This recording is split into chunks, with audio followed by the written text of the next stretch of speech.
Olá, pessoal.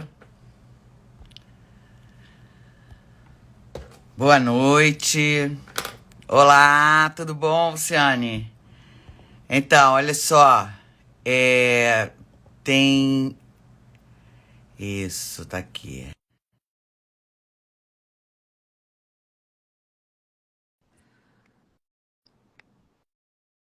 Alciane, você precisa aceitar o convite.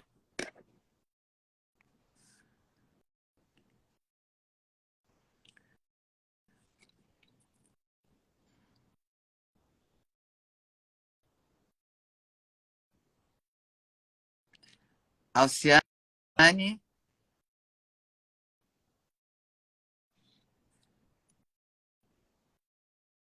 Alciane, você tem que aceitar o convite. Mas eu tô mandando o convite, eu já mandei 2 vezes, olha lá. Vamos ver se agora chega.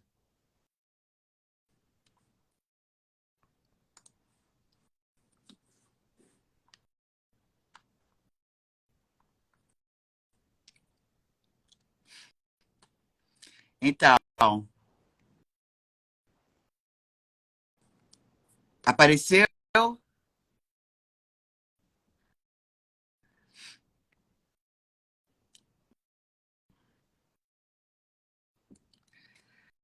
Alciane, eu tô mandando o convite para você.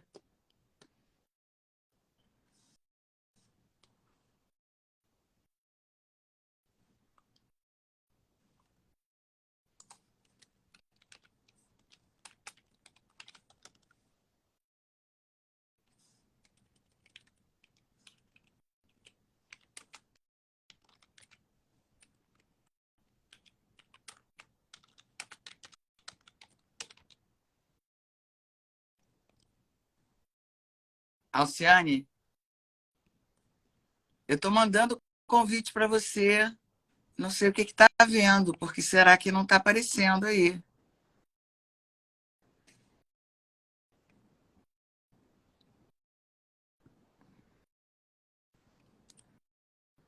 Então, pessoal, eu estou aguardando. Aqui a gente está tendo aí uma falha do Instagram. A Alciane não está conseguindo participar. Vamos lá, Alciane, vamos ver se você consegue. É Alciane 14, não é isso? É, é isso aí. Talvez você precise também entrar aqui na. É, isso. Sai e entra de novo, Alciane.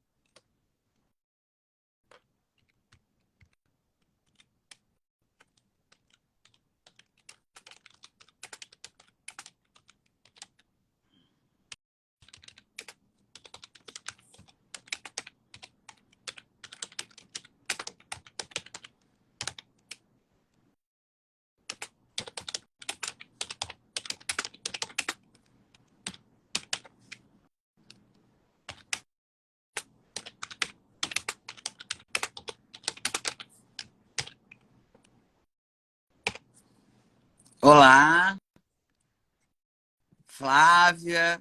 Alciane conseguiu? Saiu e entrou de novo, Alciane?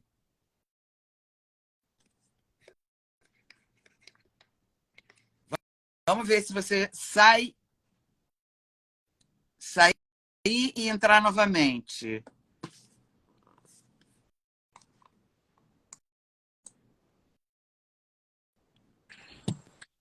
Olá, pronto. Tudo bom, querida? Seja bem-vinda. Obrigada, obrigada pelo convite, prazer estar aqui.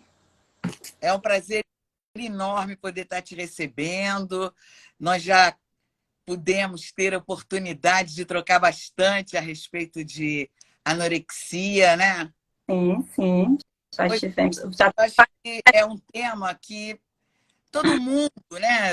É um desafio para a nossa clínica, né? A clínica da anorexia. Sim. Então, eu acho muito legal, porque essa ideia da gente poder conversar a respeito desse filme, eu acredito que a maioria das pessoas já tenha visto esse filme, né? Conforme eu havia anunciado, nós vamos conversar hoje sobre esse filme que se chama O mínimo. O Mínimo para Viver. Acho que o título já é bastante elucidativo, não é? Então, Alciane, se apresente um pouquinho para o pessoal que está chegando. Ok. Sou Alciane Gouveia, psicóloga clínica, né? Sou aqui de Fortaleza.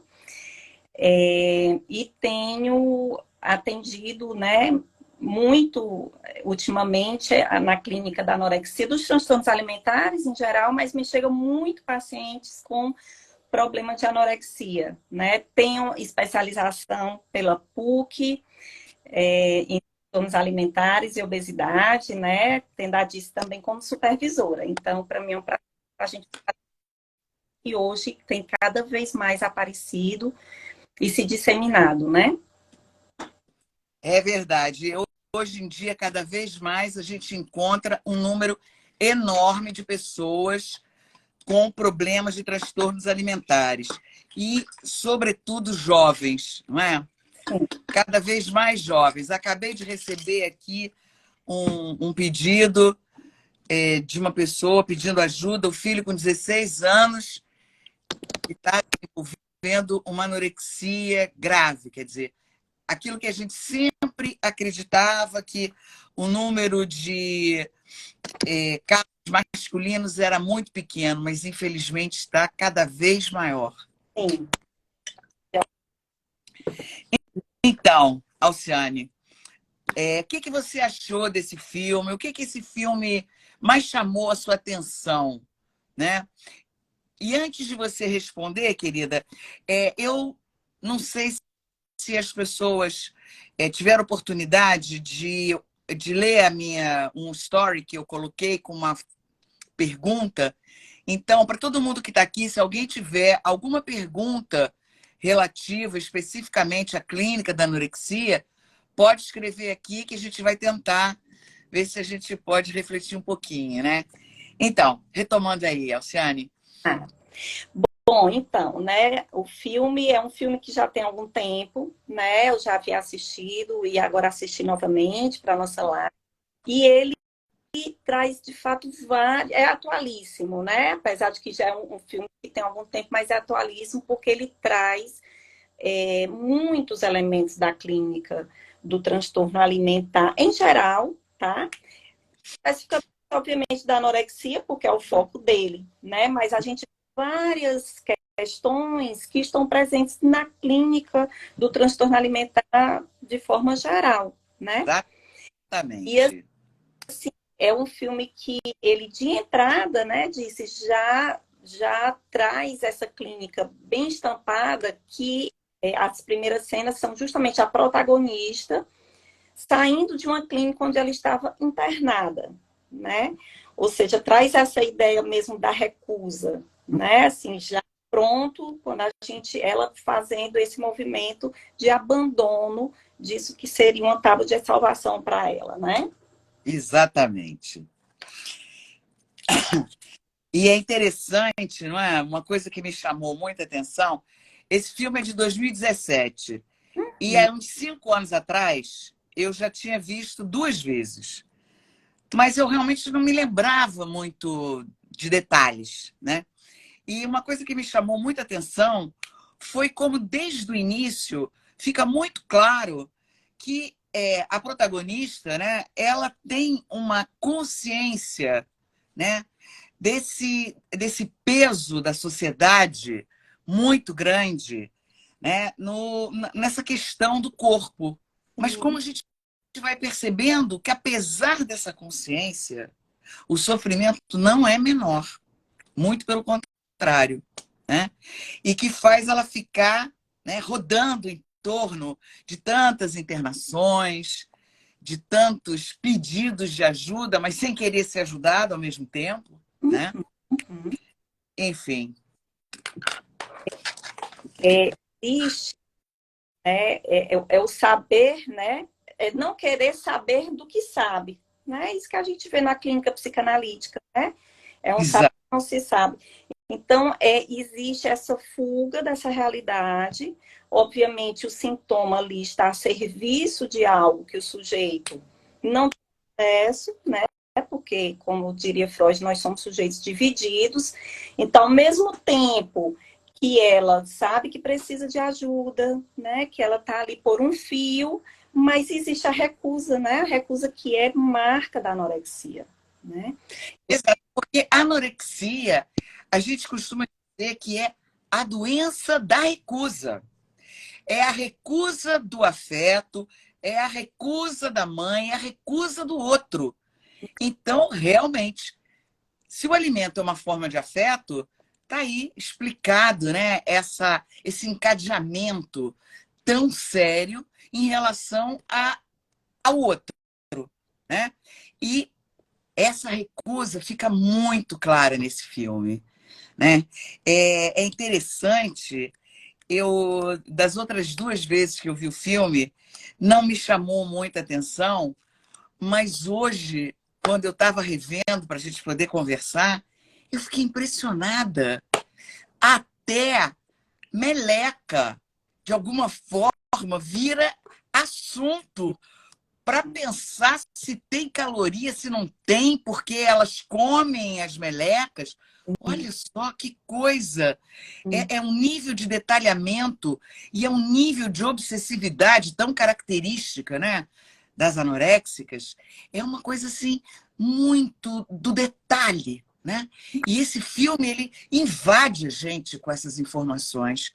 É muito impressionante, né? É interessante porque é um filme que, assim, veja bem, não é só a protagonista a ver, né, todas essas questões que permeiam a anorexia. Os coadjuvantes também vão trazendo ali os elementos, né? Por exemplo, eu pensando aqui na cena quando ela chega na clínica, que uma garota tá inclusive entubada, né? Uhum. E elas começam ali a trocar informações, né? Como é que você faz, como é que eu posso fazer, se isso adianta, se isso ajuda, se não ajuda. Isso é muito próprio também entre as anoréxicas, né? Esse mundo do transtorno alimentar, essas estratégias, né? Porque, como você falou, é um traço, essa obsessão, né? Então, elas têm obsessão pelo número, pela medida, pelo horário, pela forma como aquilo é preparado, né? Tem todo um ritual que encobre e que ocupa a mente dessa paciente de outras coisas para que ela não possa olhar ali para o desejo dela, né? Pois é, e olha só, aqui uma colega nossa, a Bruna, me parece que a Bruna é nutricionista, né? A Bruna dizendo que ela teve anorexia aos 15 anos. E veja só, ela está dando ainda mais um elemento para a gente, que a Bruna não usava gloss por causa do óleo, porque achava que o gloss poderia representar caloria. Que coisa, Bruna. Que bom que você hoje pode falar disso com distanciamento e compartilhar conosco, né? Porque com certeza você conseguiu fazer essa travessia desse fantasma tão assombrante como é a anorexia. E esse filme também, eu acho que ele tem uma característica muito interessante, porque ele coteja a questão do preconceito em várias áreas, né? Você percebeu também isso, Alciane? Sim, sim, traz a questão do preconceito, a questão do corpo e também a questão do lugar do feminino, né? Você estava agora falando aí, Isso. os meninos têm aparecido com isso, mas essa mulher como objeto sexual, inclusive, aparece o amigo que também está internado, né? Faz uma É, medida ali contra Ellen e ela fica muito assim mexida, né? E ele também diz, existe de fato uma maneira de olhar para vocês mulheres que é muito afrontosa, né? E invasiva, não é? né, objetificante, né? Então, existe também esse olhar, né, para esse corpo que, ao mesmo tempo que se exige que é magro, é também um objeto de desejo, né? Mas que fica na ambiguidade, né? Porque ao mesmo tempo, inclusive aquela menina chama Pearl, né? Que dividiu o quarto com ela, ela encarna exatamente a dificuldade característica da anorexia de amadurecer, porque é excessivamente infantilizada, Tem ela tem uma, uma. ela O sexo acaba sendo uma coisa assustadora, né? Então, dizem, eu nunca vou querer ter sexo, eu nunca vou querer ter filho. E eu fico. Uma coisa também que me chamou a atenção é que o filme em inglês se chama To the Bone, que é no osso, que é exatamente como elas se é, apresentam, né? No osso. Meu Deus! Aquela menina que fica, né? Ela fica toda envolta em pôneis e etc., coisa mais infantilizada do mundo, e ela tem pele e osso. sim, É uma coisa assustadora, né? No osso mesmo. né? Inclusive, no início da internação dela, na conversa com o médico, né, da protagonista, quando ela vai ser admitida, ele participa da triagem, o médico faz os exames, né, e aí começa a sacar as estratégias dela, e ela tenta de alguma forma negar, e ele disse, olha, eu sei, você sabe que eu sei, né, então vamos pular essa parte dessa enganação. Ele não diz com essas palavras, mas é mais ou menos isso, né? Vamos nos poupar disso, porque aqui eu tenho um objetivo, que é lhe tratar, e para isso eu tenho algumas regras, né? Eu tenho algumas, como é que posso falar? Algumas condições que você precisa aceitar, né? E começa por ser internada. Você vai precisar ficar internada, né? E ela meio que quer fazer uma outra recusa, né? E ele disse, bom, então se é assim, vá procurar outro médico. Que eu vou Exatamente. tratar desse jeito. E aí, nesse momento, né, muito emblemático, porque ele convoca ela para esse lugar de sujeito, né? Exato, porque ele puxa pelo desejo dela. Só vai ficar aqui se você quiser, não vou te obrigar. E Se você não está de acordo com isso, as minhas condições, você é livre para procurar quanto você quiser. perfeito, né? Isso me lembrou um caso da Helen Dutch, né? Que ela conta de uma paciente que ela atendeu, psicanalista, e ela deixava, e ela era anoréxica, né? Mas ela deixava ela absolutamente livre, né? Para ela ir e vir quando quisesse, e de uma forma tal, e hoje é difícil sustentar isso, né? De ir na É, clínica, cada vez mais exige, assim, nós como profissionais somos muito questionados em vários aspectos, mas antigamente, né, existia mais digamos, um respeito, até eu diria, por essa posição do profissional, né? Então, ela fazia isso, né? Dizia, olha, vou bancar esse risco mesmo até da paciente morrer. Que no filme, como era? Além do limite, não. É o mínimo, né? O mínimo para viver. Filme, o terapeuta também banca isso, né? Tem uma hora que ele diz assim, ela precisa ir até o fundo do poço. exatamente. E eu acho muito interessante porque você estava falando da questão do respeito, né? Tem que ter respeito e ele começa por respeitá-la. Ele impõe limite, porque é exatamente aquilo que ela tem a maior dificuldade, né? A gente sabe que o transtorno alimentar ele tem exatamente uma dificuldade de lidar com o limite. O anoréxico, ele se impõe um excesso de limite, enquanto que o obeso não respeita limite, né? Ambos, né, têm uma dificuldade muito grande com o limite. E eu achei muito forte, né? Porque uma das questões que aparece bem clara no filme, que é a questão trazida pelo Luke, que é a questão do sexo. E ele pergunta para ela se ela foi abusada sexualmente. E ela diz que dessa maneira não. Então ela deixa mais ou menos entreaberto, né?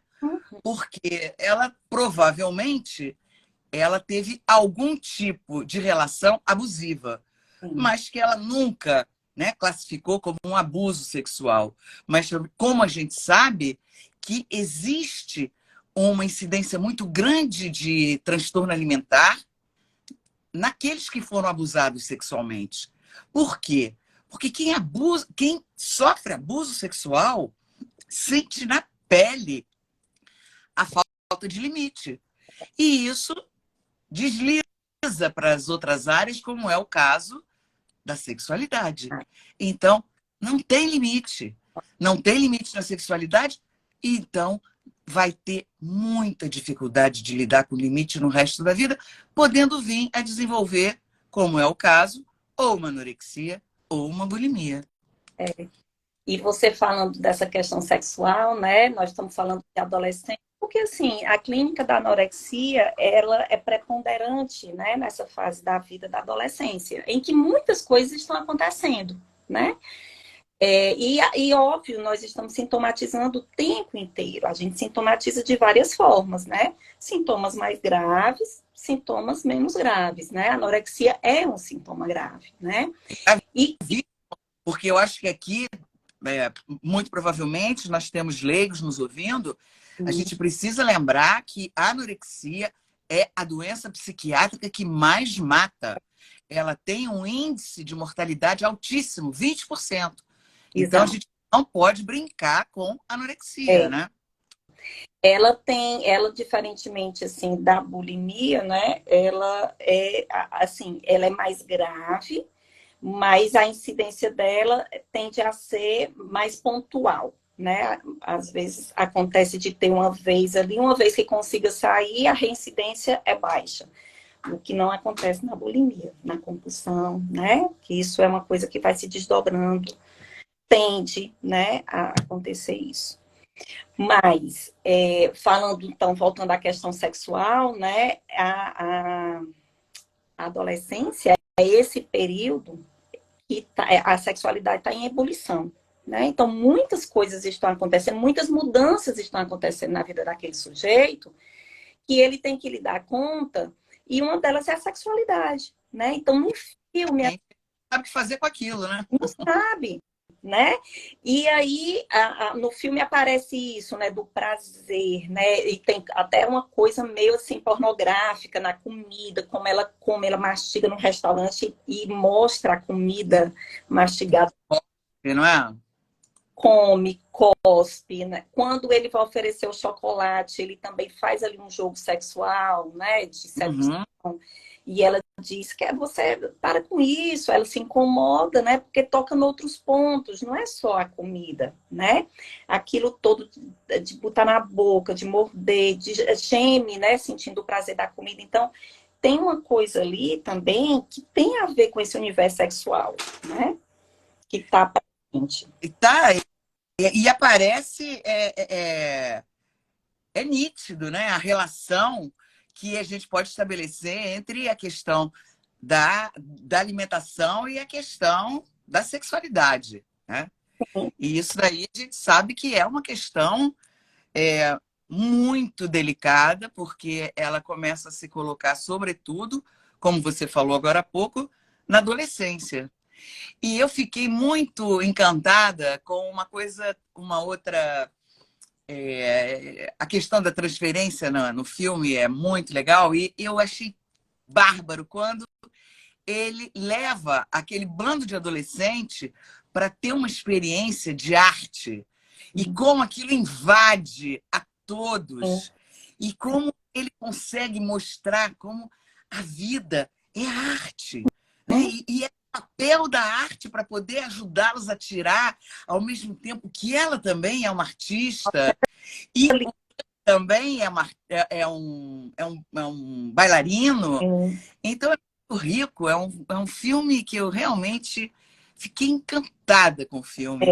Eu tinha visto, mas ainda consegui gostar mais. é muito linda, disse, porque é a arte, né, a invenção, né? E isso que a gente busca no setinho analítico, através de um processo de análise, é buscar saídas criativas, né, para aquilo que nos aflige, né? Porque tem outro momento da vida, outro momento do filme que ele fala assim: não espere segurança na vida, a vida não tem um sentido em si, a gente que constrói, né?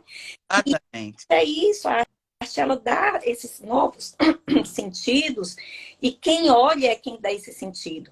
Então, nesse ponto foi muito tocante ver como eles estão ali reunidos juntos, né? A força que aquilo tem, né? E de reinventar como na arte a sua vida, né? A vida é ficção, né? A vida é ficção e a gente pode fazer e recriar claro, né, a arte também é um instrumento, né? O Freud ele dizia que a psicanálise não é a panaceia que vai resolver tudo no mundo, é uma forma, sim, é uma possibilidade, mas a arte é outra possibilidade linda de você poder significar a vida. Com certeza. E uma coisa que eu estava querendo comentar é que eu lembrei muito hoje de um outro filme que se chama Tin, T-H-I-N, e que, inclusive, o filme O Mínimo para Viver, eles fazem menção a Renfield, que é uma outra clínica, e como é muito similar, como as questões que se colocam são muito similares, tanto num filme como no outro. Isso me chamou muita atenção, porque tem alguma coisa que, tanto num quanto no outro, me parece que as duas clínicas se propõem a serem clínicas de transtorno alimentar, de obesidade, de anorexia, de bulimia, mas é incrível porque a mistura entre as anoréxicas e os obesos, eu não acho que isso funcione muito bem, não. O que você achou a respeito disso? Você chegou no filme, o Teen? Eu assisti há muito tempo também, não vou me lembrar agora dos detalhes, mas primeiro, né, falando agora do Mínimo para Viver, aquela proposta, né, de tratamento, como tudo no sujeito, não serve para todo mundo. Né? Assim, existe primeiro o tempo de cada um, né? Que a Ellen ali precisou passar por um processo para depois ela mesma, no final do filme, com as próprias pernas, voltar para a clínica. Isso faz toda a diferença, né? Porque a gente começou falando da recusa, né? A recusa ao tratamento, veja bem, quem leva o paciente para a clínica são os pais, né? Então, assim, a anorexia, ela não se acha doente, né? Pois é muito interessante porque o final do filme mostra exatamente como é que aconteceu esse resgate. Né? Não foi à toa que ela voltou. Claro que a transferência com o médico foi super importante, mas o papel materno, quando a mãe, com muito sem jeito, sugere, e aquela coisa, e ela assim, já na porta, saindo da tenda, e ela chama: mãe, me alimente. Eu achei muito interessante, porque a partir daí ela conseguiu resgatar alguma coisa no nível da sensorialidade, né? Com uma certa concretude, inclusive, porque a gente sabe que tem uma dificuldade de simbolização. Então, essa questão assim muito palpável, aquilo me parece que foi reconstru... ajudou ela a se reconstruir. Sim. E as sonhos que ela teve quando ela vai para aquela montanha, e ela sonha com o Luke, e ela, não sei se bem sonha, mas são as fantasias que aparecem, e ali surge novamente o desejo dela, né, de se cuidar. Sim. E aí isso faz ela voltar para a clínica. Mas a coragem que aquela mãe teve também de amamentá-la de uma forma bastante infantil é Sim. muito rico, né? É bem lacaniano, né? Porque o Lacan traz isso, né? De se deixar alimentar, né? Uhum. A demanda de ser alimentado, o que é que responde melhor a essa demanda de ser alimentado? Porque a mãe, ela é nutriz por natureza.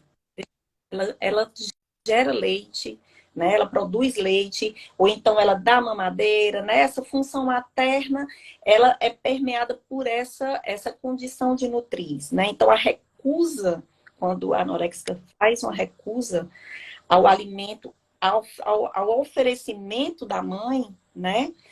Não existiria uma melhor resposta à demanda do que pedir para se alimentar. Pois é, e foi muito interessante porque, para quem conhece um pouco, ela faz uma menção direta, né, ao complexo da mãe morta do Green, porque a mãe diz para ela que teve uma depressão puerperal importante e significativa. Então não foi à toa que ficou aquele buraco, né? Algo se desligou ali, né? Exatamente. E ela conseguiu se reconectar. Uhum, exato. E Aquele momento, veja, outra coisa, né, que aparece muito na clínica do transtorno alimentar é essa questão familiar, né?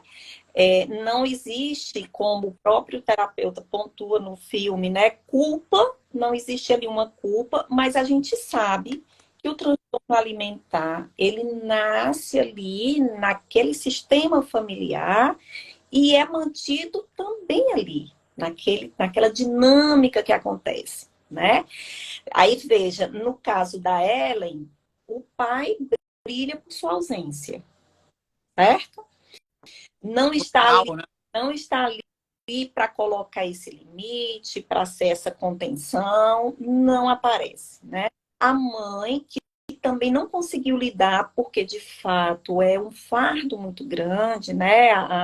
O problema de anorexia, ele é muito debilitante e mina, né, todas as forças, tanto financeiras, né, quando se parte para como psicológica, porque presenciar esse processo de autodestruição, né, essa pulsão de morte tão forte, é muito Falador, né? Para as mães, sobretudo. doloroso. Né? E a mãe não suporta, né? E sai. E quem fica cuidando dela é a madrasta, né? Que, vamos combinar, é uma sem noção, né? No filme ela Então, ela é homofóbica, ela é preconceituosa, mas na realidade é quem acolhe é quem quando ela resolve voltar para a clínica, é a madrasta que vai lá, que leva ela de volta e que consegue tocá-la, não é? E é muito interessante, você falou também a questão da culpa. A culpa ela está sempre presente no transtorno alimentar. E a gente sabe que a culpa, ela não só está na origem, como na manutenção, né, da compulsão à repetição. Porque na nossa sociedade judaico-cristã, a gente sabe que quando a gente faz alguma coisa errada, a gente tem que ser punido. Então, eu acho fantástico na hora que está ali na reunião, em grupo da família, porque a culpa. Dane-se a culpa. Dane-se a culpa. Quer dizer, a culpa é péssima companhia. Na hora que a pessoa entra em culpa, o que acontece? Para ela poder se punir, se castigar, ela repete o mesmo comportamento. Então, é a compulsão à repetição. Fica que nem cachorro correndo atrás do rabo. Exato. Então, eu achei incrível. Aqui, ninguém é culpado. Isso aqui não é julgamento de ninguém. Vamos deixar a culpa de lado. Isso, e ele fala isso com uma clareza e uma leveza que é muito bom.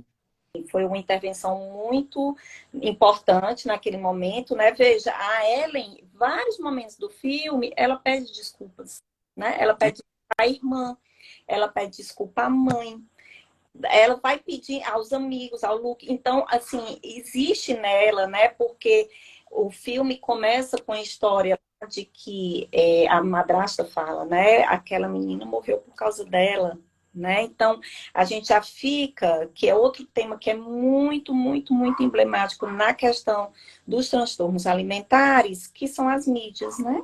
A gente pode é, é, deixar de falar desse papel cada vez mais intrusivo, né? E mais amedrontador que as mídias têm, não só no transtorno alimentar, né? Mas em várias outras sintomatologias, mas o transtorno alimentar, isso é muito presente nas mídias sociais. E no caso dela, que colocou um desenho lá, uma garota se suicidou, e o pior, deixou uma carta para ela.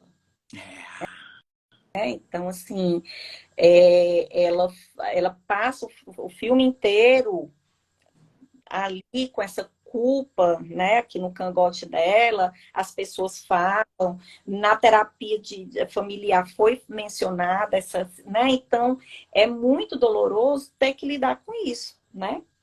E eu acho que as redes sociais, elas acabam desempenhando um papel muito ambíguo, porque ao mesmo tempo que tem um aspecto muito positivo, né? A gente, enfim, a possibilidade de conexão hoje em dia é inegável, mas tem um aspecto muito negativo, porque qual é a possibilidade que um adolescente que ainda não está estruturado minimamente pode filtrar aquilo que presta e que não presta?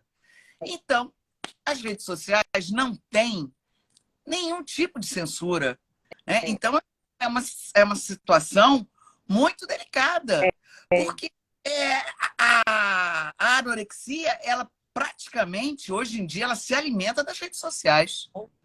E é só, a Milena está falando aqui de uma questão que eu acho super importante, que é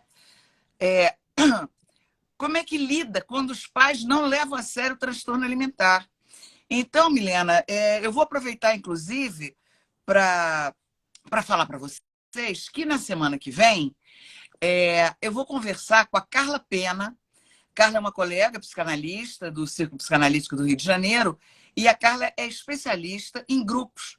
Ela acabou de lançar agora um livro que foi lançado, inclusive, na Inglaterra, porque ela fez um curso de especialização por lá. Ela já deu aula no nosso curso, no curso de transtorno alimentar da PUC, e na semana que vem eu convidei a Carla para vir conversar com a gente sobre a importância do suporte familiar, a importância da família e dos amigos com relação aos transtornos alimentares. Então, eu acho, Milena, que você levantou uma questão super importante, porque é fundamental que os pais se impliquem. Para quem não é da área de psicanálise, se implicar é no sentido da pessoa se responsabilizar por aquilo que está vivendo. É poder olhar para o que o filho está vivendo e para poder sentir junto com aquele adolescente, com aquele filho, aquele sofrimento, para poder dar o suporte que é necessário, porque sozinha é praticamente impossível o adolescente conseguir encontrar um caminho, porque os caminhos estão absolutamente perpassados pelas redes sociais, que estão infestadas de um tipo de informação que não leva a nada muito positivo. O que a gente ouve no consultório é realmente um problema grave, né? Quando a gente pensa o que esses pais estão sofrendo e, ao mesmo tempo, muitos estão vendo, mas negam, né? Entram na dinâmica da recusa da doença, porque se os pais entram na negação, a dificuldade ainda fica maior, porque normalmente, como a gente sabe que as anoréxicas, elas têm uma, uma postura muito, são muito, não diria arrogantes, mas elas acham que podem prescindir daquilo que nós, réis mortais, necessitamos, né? Que é a comida. Então, faz com que elas se sintam um pouco superior. Agora, isso não é um elemento que facilite muito, porque elas ficam muito isoladas no seu mundo digital, e aí as informações são as mais descabidas e uma ensinando para a outra, porque a gente viu no início do filme, meu Deus, perguntando quantas calorias tem nas melecas, né? A Bruna aqui falou da caloria do gloss. Então tem uma coisa que vai realmente no detalhe. E se os pais não estão acompanhando esses adolescentes, não vão perceber. E aí ficam na negação. Aí, quando entra na negação, ainda fica mais difícil. E na semana que vem a gente vai falar um pouco sobre isso. Da família, né, não levar a sério, inclusive ela porque como a gente estava falando há pouco, né, é uma negação, é doloroso também para a família assumir, né, que isso está acontecendo e que de alguma forma, né, isso se montou ali na família. Isso não acontece em qualquer família. Existe ali uma dinâmica que cria um solo em que isso possa vir a acontecer, né? Inclusive, a Ellen, no filme, ela diz assim, eles me internam aqui e não precisam ficar lidando com o mal-estar de olhar para mim o tempo inteiro, né, de sofrer essa minha recusa. Então, essa negação, ela vai na contramão do que pode ser uma ajuda, né? As redes sociais, cada vez mais fazendo parte desse dia a dia, né? Coisas que às vezes os pais não têm nem alcance do que está rolando, né? Cada vez mais uma coisa nova que acontece, né? E eles têm como se protegerem entre si, dentro das redes. Então, os pais ficam sem acesso a isso. Quando faz os filtros em casa, na escola tem outros amiguinhos que não têm filtro, e isso se dissemina de uma maneira incontrolável. É muito preocupante. A questão das redes sociais, elas instigam, né, e informam, ou melhor, desinformam, né? Disso. Desinformam mais do que informam, com certeza. Tem um outro aspecto desse filme que eu achei também muito interessante, é que no processo de transferência com o médico, é muito interessante porque ele sugere que ela mude de nome. Então, eu acho muito interessante a gente poder comparar um pouco o processo terapêutico quase que como uma gestação psíquica. E aí ele poder nomeá-la de uma outra maneira, ela poder renascer de uma outra forma, né? É muito bonito isso. E aí fala da história de cada sujeito, né? Um pouquinho do que a gente falou também, de você poder recriar, né? Encontrar saídas criativas de várias formas, né? Quem sou eu? Questionar, a partir até do nome, que é uma coisa que é tão emblemática a nível de identificação, né? De identidade desse sujeito. Eu posso mudar esse nome e posso mudar mais um monte de coisa, mas eu preciso ter esse apoio, né? Um acompanhamento ali que eu possa também querer fazer esse processo, participar desse processo, né? Pois é, porque nesse processo o objetivo é o autoconhecimento, é o sujeito saber de si, exatamente para poder saber qual é o seu lugar. E foi muito emblemático o momento em que o médico sugeriu que ela mudasse de nome. Esse nome não combina com você. Sim. Eu não lembrava desse episódio e eu achei que ele ia sugerir um nome bem diferente. Mas foi um nome... E foram duas opções muito similares ao nome dela. Mas, assim, eu achei interessante porque é como se ele estivesse dizendo você pode se ressignificar sem uma mudança que vá contra a sua estrutura. Sim. Porque mantém, o radical do nome é o mesmo. Sim. É bonito isso, né? É legal, sim. E no final, né, a mãe dela fala, esse nome era da sua avó, né? É. Ela chama Da sua bisavó. avó, ela pai dela nem gostava, né? Né? Então, assim, bom, eu quero isso, né? Então, ali já está nascendo o sujeito, preste bem atenção, né? E, O processo, às vezes as pessoas dizem, parece mágica, né? Acontece uma mudança de um sintoma, um deslizamento do sintoma na terapia, e aí parece que é mágico, do dia para a noite, não é do dia para a noite, né? Esse jeito, ele vai nascendo aos poucos mesmo, né? Essa forma da Ellen, desculpa, lidar com o outro, que era de uma maneira tão conturbada e perturbada, vai mudando ao longo do filme. Por quê? Porque os outros, essa história isso que é exterior é também interior, né? Quem é esse outro que eu tenho aqui incorporado, introjetado, né? E como eu lido com esse outro, né? Buscar esse meio termo, né? Do que é fora e do que é dentro, me permite lidar melhor com esse outro. e é interessante, porque ela consegue, né, estabelecer esse, é, essa mudança que a gente vai vendo. É interessante porque isso é a partir do contato com a mãe, né? Porque depois que ela é alimentada por essa mãe, no sonho e na fantasia, ela sonha e fantasia com o afeto do Luke. E Não sabe, é? tornar mulher, né? Uma vez que ela renasce ali como sujeito, né? Que ela sai desse registro infantil. Minha mãe, isso eu resolvi, né? Fui acolhida por essa mãe. Olha só, essa mãe me ama, né? Agora Exatamente. que eu já vivi essa experiência de ser filha, querida e acolhida, eu posso me tornar mulher, né?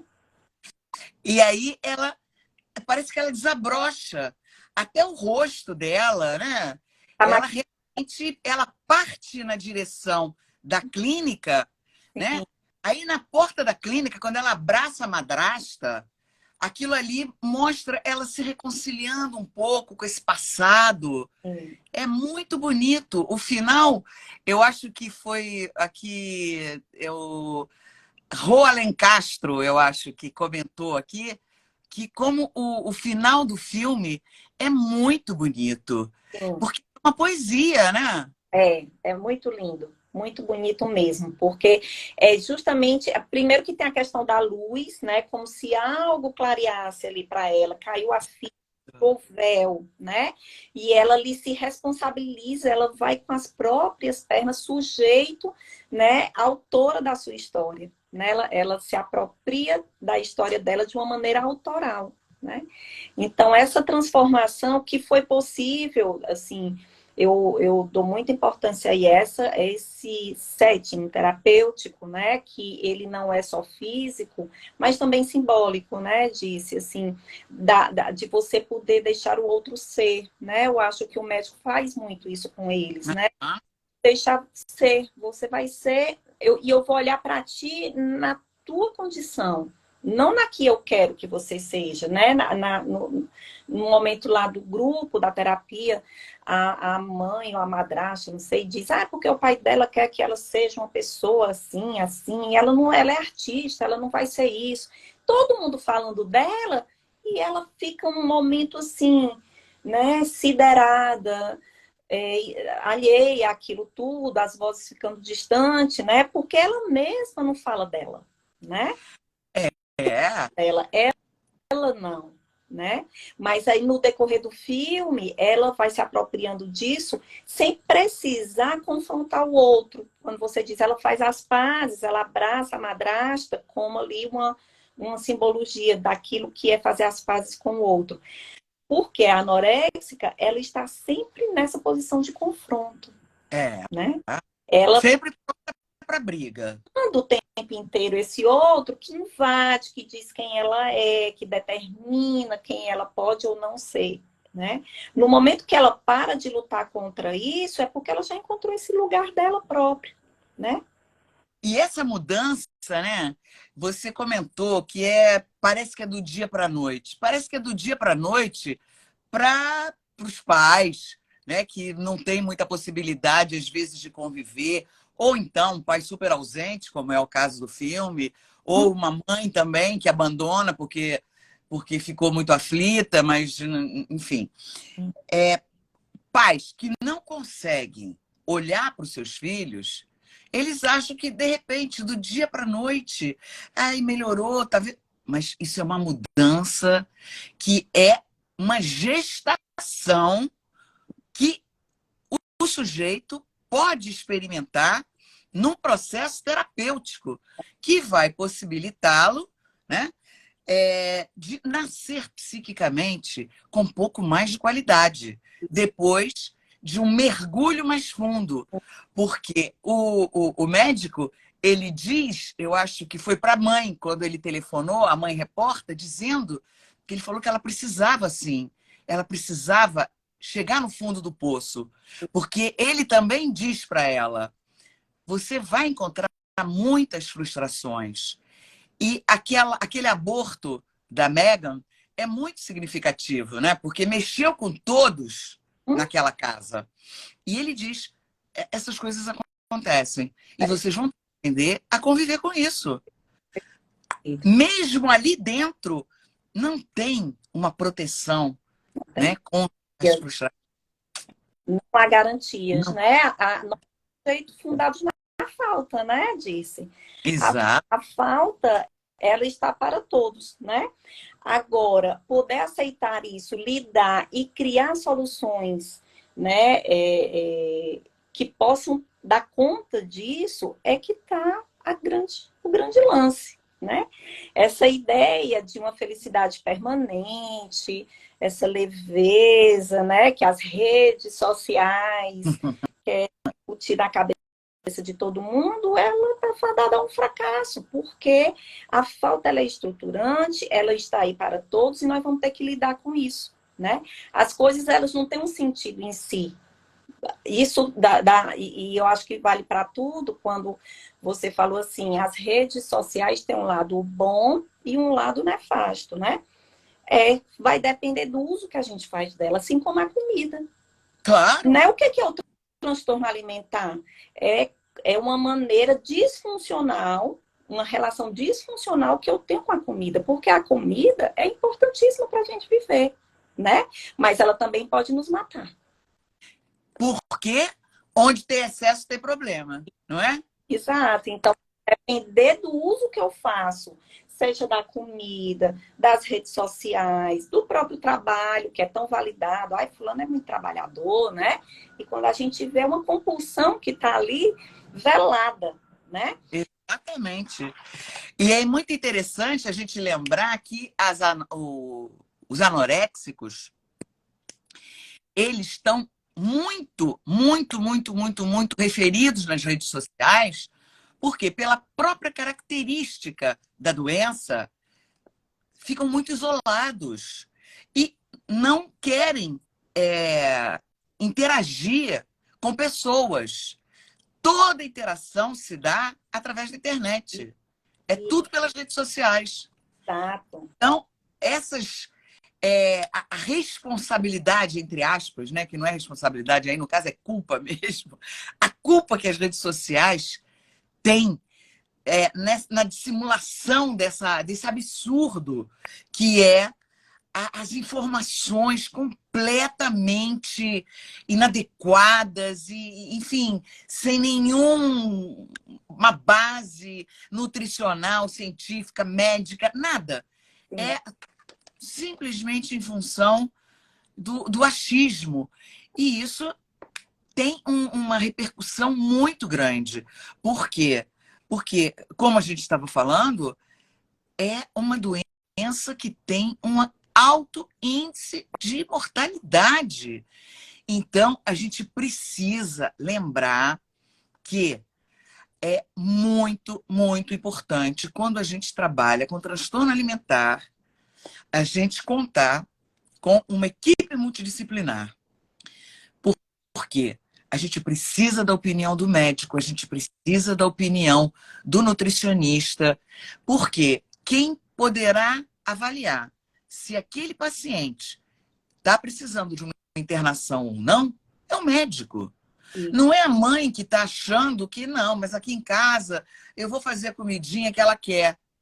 Porque, inclusive, é uma coisa muito grave, né? Porque eu já tive um caso de uma cliente que estava internada numa clínica muito boa. Aqui no Rio, eu atendia 3 vezes por semana na clínica. E eu, depois de um tempo que eu estava atendendo, eu comecei a perceber, porque tudo isso era feito de uma forma muito disfarçada, era a família que levava comida para ela. Ah, A clínica, imagina. hum, Então, comida que vocês não podem imaginar, uma coisa medonha, uma papa, que era só aquilo que ela comia. sim. Agora, a comida que a clínica é orientada pelo nutricionista, pelo psiquiatra, por mim, pelo médico, essa ela levava. Então, por quê? Porque tem uma necessidade muito grande de uma equipe multidisciplinar para poder dar conta do desafio enorme que é o atendimento da clínica anoréxica. Disse, né? Exatamente porque essa equipe multidisciplinar, né? A gente se conversa entre profissionais, mas cada um vai cuidar de coisas ali que são cruciais naquele quebra-cabeça do tratamento, né? É por Exato. médico, né? O médico nutricionista, o endócrino, cuidando disso que é da ordem da necessidade, né? Uhum. Eu posso cuidar dessa coisa que é da ordem do simbólico, né? Olha só, nem Exato. todo tempo se quer, na verdade. E às vezes, a coisa que eu acho está sempre presente nas supervisões é que muitas vezes na nossa clínica dos transtornos alimentares, a coisa que a gente menos fala é de comida. Porque não é disso que se trata. É do que o alimento simboliza. A gente tem que partir do pressuposto que o alimento é uma forma de afeto. A gente precisa trabalhar as dificuldades com os afetos, as dificuldades que permeiam é, vários aspectos do relacionamento humano, como, por exemplo, respeito, limite, tudo isso que a gente estava vendo agora há pouco. Então, muitas vezes, falar de comida, falar de alimentação na nossa clínica, não. A gente tem numa equipe multidisciplinar que se ocupe disso. Quem tem que se ocupar disso é o nutricionista, é o médico. A gente tem que trabalhar toda a parte simbólica. Isso. Tudo aqui que, de alguma forma, ficou lá esburacado, lá atrás. Então, agora, está vendo a possibilidade de uma construção, lá onde não tinha nada. É, Então, vamos fazer isso, é, né, da melhor forma possível. é. E assim, essa forma simbólica, né, que envolve os rituais, né, que envolve os afetos, que envolve memória. Então, a relação que é construída ali, né, de doação, de intervalos, né, do vai e do vem, isso tudo vai construindo e possibilitando a esse sujeito uma autoria da sua vida, né? Eu pensando aqui nas regras que tinha dentro lá da clínica, uma delas era que todos tinham que estar à mesa, determinada Isso. hora, né? Podia até não comer, era facultada né? Essa possibilidade, mas tinha que estar presente, né? E isso é uma etiqueta civilizatória, né, Dirce? Assim, hoje em dia, essas bordas estão tão frouxas na família, sob um discurso, né, de uma liberalidade, essas bordas estruturando e dando contenção a essas pulsões que são próprias do sujeito, isso está tão frouxo que não existe mais regras mínimas de respeito, de horário. Tão importantes, não é? Então, eu estou lembrando de uma coisa também, que a nossa live, a gente tem um limite de tempo. E na semana passada, estou eu conversando com o Isidoro, de repente, puf, caiu tudo, não conseguimos voltar. Então, eu não quero que isso aconteça novamente. Eu queria, então, passar novamente a palavra para você se despedir. E eu já vou me despedir desde já, lembrando que na semana que vem, às quarta-feira, às 8h30, a gente vai estar conversando. Eu vou estar conversando com a Carla Pena, que trabalha com grupos. E ela vai mostrar a importância do grupo no tratamento dos transtornos alimentares. Então, a gente vai se ver na semana que vem. E agora deixo com você, Alciane, para você se despedir. Joia, gente.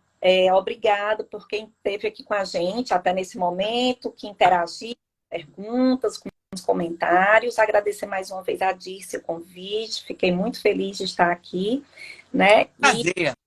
E o prazer foi todo meu. Até qualquer hora.